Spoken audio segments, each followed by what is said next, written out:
ဒီနောက်ပိုင်းနာမည်ကြီးနေတဲ့ဒီစမ်းချောင်းလေးဖုတ်ကော့ထဲကိုရောက်တော့အခုတက်တော့မှာ trend ဖြစ်နေတဲ့ဒီကြက်ချီတော့ကျူးမြင့်နဲ့အမဲခောက်ကျူးမြင့်တွေပြီးတော့အမဲသားတောင်းဦးချမ်းသုံးနဲ့ဝါဆန်ပြုတ်ကောင်းကောင်းလေးတွေပါရတယ်ဆိုင်လေးကိုရှာတွေ့ထားတာမလို့ဗီဒီယိုလေးကိုအဆုံးလေးဆက်ကြည့်ကြပါအောင်နော်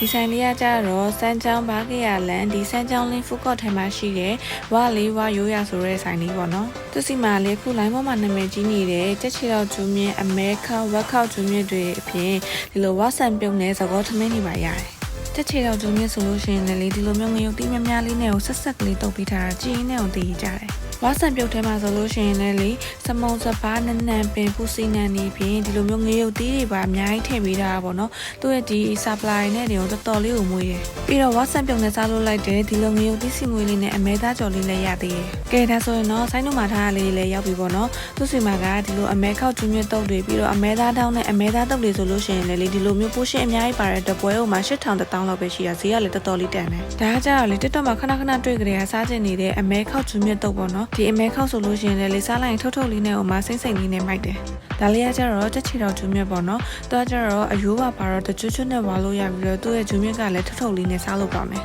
ဒါကကြတော့အသားနဲ့ side dish 5မျိုးပါတဲ့စကောထမင်းပေါ့နော်ဒီထဲမှာဆိုလို့ရှိရင်အမဲသား3မြက်3ဝက်သားကြော်တခွားလေး3နဲ့ sausage လေးပါပါတယ်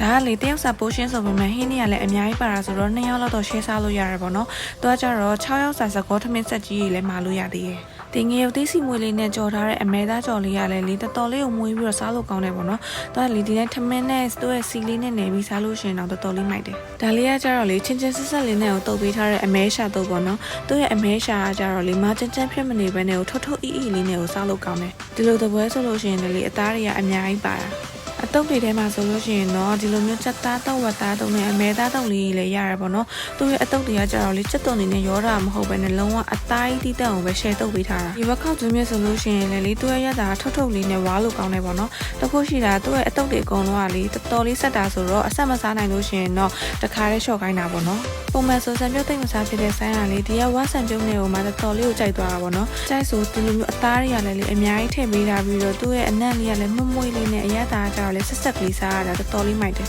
ပြီးတော့လေးဆက်ဆက်အမဲသားကြော်စီမွေးလေးကိုပါဒီဝါဆန်ပြုတ်ထဲမှာထည့်ပြီးစားလို့ရှိရင်လေတော်တော်လေးမွေးပြီးတော့စားလို့ကောင်းတယ်ဝါဆန်ပြုတ်ကလည်းလေဒီလိုမျိုးတပွဲဟိုမှာ8000လား1000လားပဲပေးရတယ်ပေါ့နော်သူကကြတော့ချက်သားဝက်သားနဲ့အမဲသား3မျိုးရွေးပြီးတော့စားလို့ရတယ်မစားမယ်ဆိုလို့ရှိရင်တော့ဒီဆိုင်လေးကကြတော့နေ့လယ်တနာရီခွဲကနေပြီးည9နာရီထိဖွင့်ပါတယ်ကဲဒါဆိုရင်တော့အစားတောက်တွေစုံနဲ့စမ်းချောင်းလေးဖုတ်ကော့ကိုရောက်တော့ဒီလိုနာမည်ကြီးနေတဲ့အမဲခောက်ကျူးမြင့်တွေအပြင်ချင်းချင်းဆက်ဆက်အတုပ်လေးတွေပါစားချင်တယ်ဆိုလို့ရှိရင်တော့ဒီဆိုင်လေးမှာတော့စားကြည့်ကြနော်ကဲဒါဆိုရင်တော့ဆက်စားလိုက်အောင်မယ်နော်စားရင်နောက် vlog ဒီမှာပြန်တွေ့ပါမယ်အားလုံးပဲတတာ